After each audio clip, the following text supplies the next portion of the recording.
Hot off the heels of the X-H2s announcement, we have another major release from Fujifilm, and one that looks to reshape their product lineup. I had one spicy week to test drive this thing, so obviously this is not a review. This video is all about what this new camera can do and how it differs from that X-H2s. While the X-H2s is all about speed, this new X-H2 is more about resolution. You have this brand new sensor, a 40 megapixel BSI X-Trans sensor that is not stacked. And what this basically means is you have a clear trade-off between speed and size. The result is something that hybrid creators are gonna appreciate, especially if you favor more of that photography side of things. If you're into portraiture, landscape, architecture, still life even, this is something that might appeal to you more than the recently announced X-H2s. The resolution of this sensor also brings in a brand new 160 megapixel pixel shift mode, which will be a benefit for those that are capturing still life, product photography, or even scanning their film shots and they just want a ton of resolution. There's no news of whether this is going to be available on the X-H2s, but people that will take advantage of a feature like this, I imagine they'll probably gravitate to an X-H2 camera anyway. Having access to a pre-release camera means that we can't dive into the raw files just yet and really pull this thing apart. But we do have some information from Fujifilm on how this camera performs. First, the ISO, the base ISO actually drops down to 125. This should make for even cleaner results when you have plenty of light on your side. The rolling shutter on this camera is about half as fast as the X-H2s, but it's still noticeably faster than the previous generation of sensors and processors from Fujifilm. Continuous shooting on this camera clocks in about 20 frames per second in the electronic shutter, which is also half of what the X-H2s can do. But you gotta keep in mind, when you're trying to shoot a 40 megapixel image and you're doing it 20 frames per second, that's still a remarkable feat and something that is a lot more liberating when you have that new autofocus system built into this camera. And while Fujifilm did confirm that the autofocus calculation speed is a little bit slower on this camera because of that resolution and that sensor compared to the X-H2s, it's still pretty damn fast. We were using the brand new 56mm f1.2 and stay tuned for first impressions on that. And it kept up incredibly well for photography. And even though this lens uses a DCM motor instead of a linear motor, we were able to use it confidently. And when we switched over to something like the 18mm f1.4, which has a linear motor, the results were even better.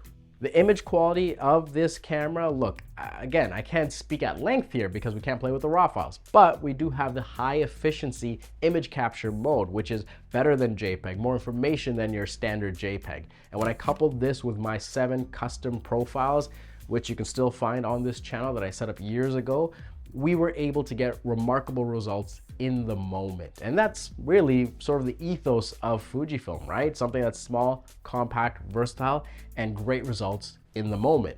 Looking at these images, I'm excited to play with them. I'm excited for the raw support to come down the line, to jump into Capture One and start manipulating these files. And I guess the most exciting thing is really finding out how much does a gap narrow between X series and the GFX series from Fujifilm. That's something I can't wait to test out. So obviously we have to spend more time with this camera, but right off the bat, even in the limited time we did have, the locations we took it to, we noticed that you're gonna get reliable autofocus that if you take a few seconds just to tweak to your settings, to what you're capturing, you can capture reliably. And with the promise of really fantastic image files that you should be able to manipulate and get some great results from. So that's all the stuff I'm gonna talk about with the photography side of things. Let's talk about the video side of things. All right, so what is going to be a major talking point with this camera is that you can capture 8K 30p footage. It is a 16:9 format. There is no open gate format. And you have the option to drop this down to 6.2K at 30p, again, in a 16:9 format. So you don't have that full sensor readout that you do on the X-H2s. Now you can go down to 4K in an oversampled high quality mode, again at 30p. And if you want 4K 60p, it is a slightly less quality, and this drops it down to a 1.14 crop. So you're cropping in on the image and you're getting a little bit less quality, but you can bring this up to 60p if you need it. And I am positive there's someone on the internet with the hot as mayonnaise hot take ready in the chamber to say how these video specs are crippled or a failure or whatever it may be. I still believe this is a formidable offering for a camera of this size and nature. When you layer these recording options with internal ProRes, multiple recording bitrate options, over a dozen film simulations, 2 F-Log options, well, you just have this robust hybrid creative tool that is really just limited by your creativity. Oh, and speaking of F-Log, what's interesting about this camera is that the native ISO for F-Log and F-Log 2 have changed. It's 500 and 1000 respectively. So slightly cleaner results is what you can expect. And if you've seen the coverage of the X-H2s, you can see that the footage is actually really easy to clean up, where you can get fantastic dynamic range and have that noise managed in post pretty easily. And on that note of dynamic range, you can expect about 13 plus stops of dynamic range according to Fujifilm, so about a stop less than the X-H2s. If it's anything like what I've seen with the X-H2s and how it performs, I still think this is something that's going to surprise people and delight people, that you can have a camera like this and get this much quality in your video files. Even with the samples that I captured and started to color correct and grade and start to shift in the direction that I wanted, I just had a lot of fun. It just felt like you had more latitude than previous generation Fujifilm cameras. So I'm excited to test this out more and even pair it with some cinema lens options to see what we can capture. In the off chance that you missed the previous Fujifilm announcement, the X-H2 here, it inherits a ton of new features to make it just a really powerful creative tool. Just like the X-H2s before it, this camera has that beefier body, something that's noticeably bigger than X-T4, but not ginormous. On the top, you have that PSAM mode dial with the 7 custom modes. And reminder here, those 7 custom modes, you can set it up for video or photo and put in a ton of customization so that you can quickly go between photo and video and really dial in your look without having to jump into your menus as often. When you look to the right, you also have that sub LCD so you can look at your settings at a glance. I'll be honest, I don't really look at this a lot. I don't know if you guys do, so let me know. If you have a sub LCD on your camera and you look at it often, let me know in the comments down below. This is not something that I find myself glancing toward when I want to know what settings I'm at. You know what I do look at often? That brand new Viewfinder, 5.76 million dots with up to 120 frames per second refresh rate. I'm telling you, it is a joy to use. It's better than most cameras on the market. So when you're looking through the viewfinder to capture your shot, it has this sort of hyper reality feeling. So it's something that users, especially photographers, are going to enjoy.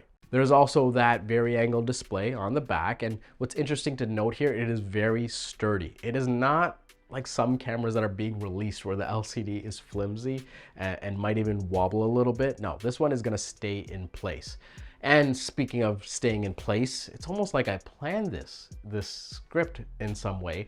You have up to 7 stops of image stabilization, depending on what lens you're using. And like I mentioned in previous videos, this has gotten better. This feels like it doesn't fight against you when you're using it for video especially. If you are a consummate professional, you're probably gonna turn this off when you're shooting video. But it is nice to see that Fujifilm is not only improving the stabilization, but also how it responds depending on your shooting mode. And look kids, the fun doesn't stop there, because this camera has 2 card slots, one of them being CF Express Type B, a full-size HDMI, improved USB-C speeds, microphone and headphone ports, easier to operate port doors, animal detection, subject detection, high efficiency stills, a shutter rated for over 500,000 shots and priced at $2,000 US. Well, how else can I say it? This camera is one of the most competitive mirrorless cameras on the market. Like I mentioned a couple of times, and I'm gonna say it again, this is not a review.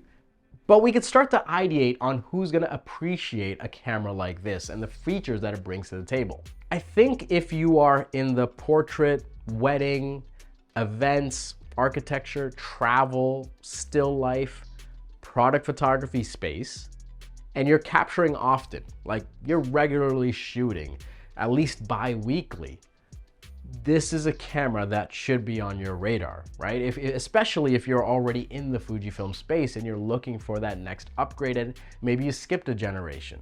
If you're outside of the Fujifilm space and maybe like platform agnostic in a way, well, this is something that can compete nicely with cameras like the R5, R6, A7 IV or A7S III. Like you can put this up there and kind of see, well, what benefits is it going to bring to you that's going to actually make your work better, that you can actually go out and capture with a lot more ease.